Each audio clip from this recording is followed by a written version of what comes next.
عزیزانو د دې قومي کانګرس یو بل تاریخي اړخ هم دا دی چې په ډېر لوی تعداد باندې زموږ خویندو میندو له موږ سره په دې کې شرکت کړی دی. تاسو یقین ومنئ، تاسو باور وکړئ، دا کومې خویندې چې موږ راغلي نه دي د هغوی په زړه کې هم دغه جذبه ده، د هغوی په سینو کې هم دغه ولوله ده، هغه هم د دې پارټۍ په ملاتړ کې دغسې ولاړې دي لکه څنګه چې زموږ دا راغلي خویندې دي.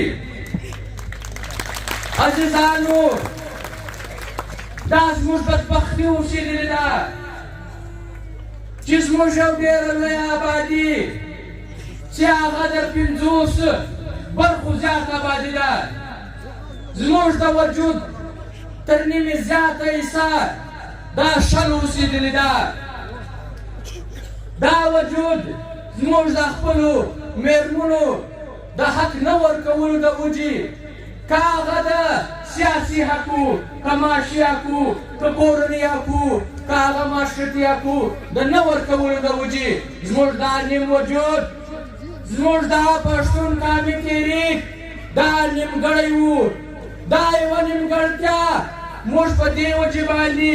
زیاته بلو چې د دوی رول په تاریخ کې که هغه جنګي دی، که هغه سیاسي دی، که هغه زموږ د قام او د وطن د خدمت ښه دی، هغه ډېر تاریخي اوسېدلی دی. هغه رول نن بل بلکل پاته دی. نو موږ خپلو خویندو ته دا خبره کړو چې ستاسو په ملګرتیا باندې د پښتونخوا ملي پارټۍ د دې مشرتابه په ملګرتیا باندې د دې کارکونانو پر حمایت باندې په ملګرتیا باندې موږ تاسو ته دا باور درکوو